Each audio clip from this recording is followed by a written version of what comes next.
안녕하세요, 석입니다. 동영상이나 사진을 찍을 때 스마트폰 사용하시는 분들 상당히 많죠. 물론 좋은 카메라일수록 유리할 수는 있는데, 사실 어떤 부분에서는 DSLR이나 미러리스보다 스마트폰이 더 유리할 때가 있어요, 확실히. 저 같은 경우도 영상을 찍을 때 좋은 카메라들을 갖고 다니길 이제 선호하기도 하지만, 어느 순간 보면은 스마트폰을 제일 많이 쓰고 있긴 하더라고요. 맨날 들고 있으니까. 거기다가 스마트폰 카메라가 얼마나 좋아졌습니까? 그러다 보니 참 좋은 도구로 사용이 되고 있는데, 문제는 제 주변 친구들도 많이 그런 편이거든요. 카메라를 켜서 이제 피사체가 그냥 이렇게 선명하게 보인다 싶으면 바로 셔터를 눌러요. 눌러버리고 그걸 저장을 해버리는데, 사실은 피사체를 이렇게 잡아주는 그런 터치, 그러니까 쉽게 말하면 터치를 하는 거죠. 피사체를 해서 찍는 게 좀 더 좋은 영상이나 사진을 남길 수 있거든요. 카메라 같은 경우는 뭐 다 아시겠지만, 카메라 다루시는 분들은 다 아시겠지만, 반셔터라고 그래 갖고 셔터를 두 번 누르게 돼 있어요. 한 번으로 끝나는 게 아니고 두 번 정도를 누르게 돼 있는데, 반을 살짝 누르면 삐빅 하고 피사체를 정확하게 맞춥니다. 그다음에 한 번 더 깊게 누르면 착각하고 찍히는 거거든요. 그러니까 여기서 스마트폰에서 삐빅 하는 것은 이렇게 터치했을 때 피사체를 정확하게 잡아냈을 때, 그게 이제 카메라에서는 삐빅 하는 거하고 거의 비슷하거든요. 그런 다음에 셔터 버튼을, 가상 버튼을 눌러서 이제 사진을 찍거나 영상을 찍으면 되는 건데, 요런 부분까지도 잘 이제 습관이 안 돼서 참 좋은 장면을 남길 수 있는데 그러지 못하는 분들이 꽤 많더라고요. 그리고 플래그십이나 프리미엄급 카메라들이 사실 100만 원 넘어가잖아요.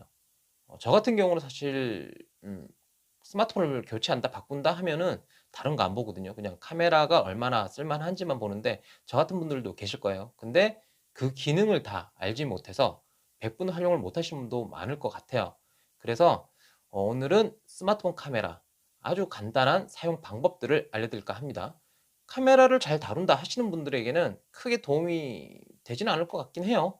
다만 이제 오늘 제가 다룰 모델이 갤럭시 S21 울트라니까, 이 제품 안 쓰시면 '아, 요런 기능도 있구나.'라는 재미는 좀 있을 것 같습니다. 어쨌거나 제 영상을 초보분들이 많이 보시기 때문에 이 중심으로 해서 알려드릴까 합니다. 그럼 영상 보시죠. 자, 지금 보고 계신 게 갤럭시 S21 울트라의 사진 앱 UI입니다. 상당히 익숙하죠? 왼쪽 하단에 설정을 누르면 이렇게 기본적인 설정을 할 수가 있습니다. 저 같은 경우는 이제 스마트폰 사면 제일 먼저 설정하고 찾아보는 게 이쪽인데, 기본적인 거라 사실은 설명할 게 별로 없어요. 다만 설정을 잘 해두시면 사용할 때 좀 더 편의적으로 쓸 수가 있습니다.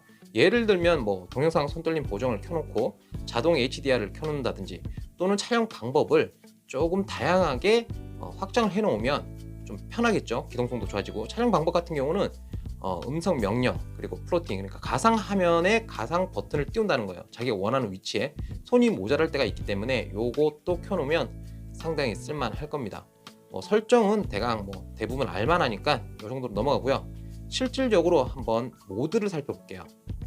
예, 싱글 테이크 모드는 좀 아쉽게도 16:9 이런 해상도를 본인이 원하는 대로 사용할 수가 없고요. 4:3 고정입니다. 이걸 쓰게 되면은 한번 촬영할 때 알아서 여러 장면 이렇게 편집을 해줘요.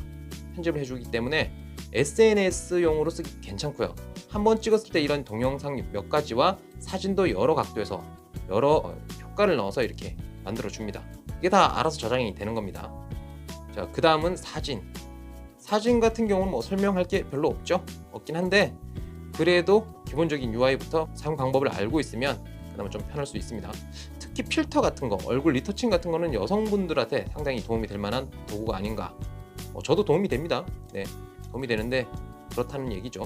그리고 동영상 같은 경우는 조금 아쉬운 부분이 있었어요. 이게 울트라만 그런 건지 어떤 건지 잘 모르겠는데, 이렇게 왼쪽 중단에 보이는 손가락 모양, 요거를 갖다가 이제 누르면 스테빌라이저가 켜지는 거죠. 여기서는 슈퍼 스테디라고 그러는데, 이게 켠 거하고 끈 거에 선명도 차이가 커요. 보시면 이게 켠 거죠. 켠 걸 캡처한 겁니다. 보면은 많이 뭉개져 있어요. 그런데 이렇게 보면 이게 일반 모드죠. 끈 거 상당히 디테일하게 잘 나옵니다. 이런 차이가 있기 때문에 광량이 풍부한 데서 쓰는 게 조금 좋은 결과물을 만들 수 있을 것 같아요. 그리고 여기 보시면 프레임이 보이죠. 30부터 시작해서 8K 24프레임까지 지원을 하고, 오토 모드라는 게 있어요. 근데 이 오토 모드는 별로 추천하지 않습니다. 오토 모드를 하게 되면 그때 상황마다 알아서 변하는 동안 끊김이 발생할 수 있는 것 같더라고요. 그래서 이거는 추천하지 않고요. 네, 그 다음에 자, 이 모드는 상당히 재미있는 모드인데요. 전면과 후면의 카메라를 모두 활성화해서 촬영을 할 수 있는 그런 기능입니다.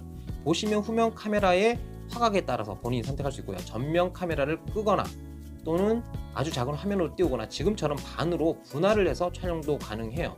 이렇게 돼버리면 사실은 편집할 때 반반 나누어서 전면과 후면의 모습들을 담는 이런 것들을 별 수고 없이, 물론 NG가 많이 나면은 조금 수고를 해야 되겠지만 어쨌든 기본적으로 제공을 하기 때문에 편안하게 쓸 수가 있습니다.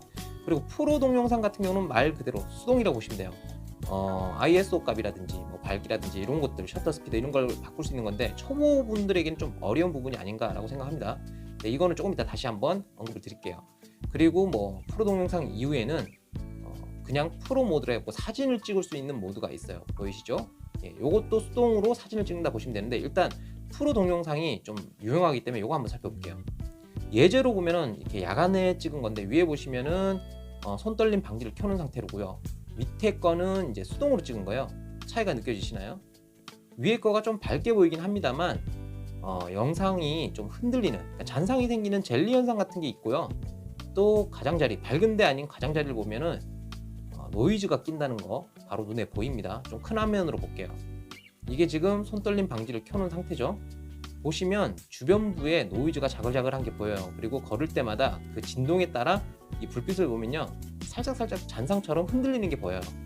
예, 요게 좀 아쉽게 느껴지는 부분입니다. 저조도에서는 스테빌라이저 기능을 켜도 그렇게 효과를 볼 수 없구나라는 생각. 뭐 이만큼도 꽤 쓸만은 하지만 그렇다는 거예요. 그리고 이거는 프로 동영상 수동 모드로 적당하게 환경에 맞게 설정을 해놓으면 지금보다 더 좋은 영상을 만들 수도 있는데, 보시면 선여도도 상당히 좋은 편이고요. 그리고 노이즈도 별로 안 보이죠? 요거는 상황에 따라서 어떻게 설정하느냐에 따라서 조금 다릅니다. 요런 거는 그냥 참고로 한번 보시고 저조도 때 써먹으면 꽤 유용하게 써먹을 수 있는 그런 기능을 가지고 있습니다. 자, 그 다음에 야간 모드는 당연히 야간에 찍는데 유용한 그런 사진 모드죠. 요것도 보시면 이게 일반 모드로 찍은 거예요, 사진을. 그리고 요거는 야간 모드로 찍은 겁니다. 물론 취향 따라서 본인이 원하는 걸 하면 되겠지만 보시고 참고를 하시기에는 나쁘지 않을 것 같습니다. 자, 이런 모드들은 더보기에 가보면 이렇게 다 있어요. 이걸 쭉 끌어다가 본인이 원하는 위치에 넣어놓으면 쉽게 스크롤해서 사용할 수가 있습니다. 앞서 보신 영상 중에서 매우 기초적인 것들을 다루고 있는데, 저 같은 경우는 물론 사용자마다 좀 다를 수 있습니다만 프로 동영상이 괜찮았어요. 그 모드가 정말 쓸모가 많더라고요. 특히 저조도 때, 밤에 찍을 때 도움이 많이 됐고, 이런 수동 같은 경우는 초보들이, 입문자는 초보들이 많이 어려워하는 부분이죠. 복잡하고 이걸 뭘 알아야 되는지도 모르겠고 뭘 건드려야 될지도 모르겠고. 근데 기초적인 건 몇 가지만 좀 알아놓으면 아주 깊숙이 전문가스럽게 이렇게 쓸 것까지는 아니더라도 충분히 상황에 어느 정도 맞춰서 사용할 수가 있습니다. 요거 알아두면 저조도 때, 또 상황적으로 너무 광량이 많아서 좀 하얗게 떠버릴 때, 그런 경우 있죠. 얼굴을 찍었는데 얼굴이 하얗게 떠서 안 보여서 콧구멍만 보이는 이런 영상도 조정이 가능합니다. 다만 원테이크로 실내에서 찍었다가 찍고 있는 걸 밖으로 끌고 나가는 그 과정까지 무빙해서 찍을 때는 별로 안 좋아요. 왜 안 좋냐면 실내에 고정되어 있는 그 세팅이 밖으로 가면 광량이 바뀌기 때문에 확 이렇게 더 밝아지거나 확 어두워질 수 있기 때문에 요럴 때는 이제 끊고 가는 게 좋고요. 또는 이제 자동 모드로 쓰는 게 좀 더 유리합니다. 근데 어쨌거나 하나 알아놓으면 도움이 될 거예요. 이 외에도 여러 가지 사용 방법에 대한 그런 요령들이 있긴 한데요. 사실 카메라를 기본적으로 어느 정도는 알고 있고 모르더라도 이해를 하고 있어야 돼요. 어떤 식으로 카메라를 써야 되고 광량이 왜 중요한지, 여기서 셔터 스피드는 뭘 말하는지, 이런 기본적인 건 꼭 필요하기 때문에 좋은 영상이나 좋은 사진을 남기고 싶다면 기본적으로 거기에 대한 어떤 쉽게 풀어져 있는 책들을 한번 보시는 것도 나쁘지 않은 것 같습니다. 자, 오늘은 여기까지 하고요. 다음에 다시 돌아오도록 하겠습니다. 저는 이만 꺼지겠습니다.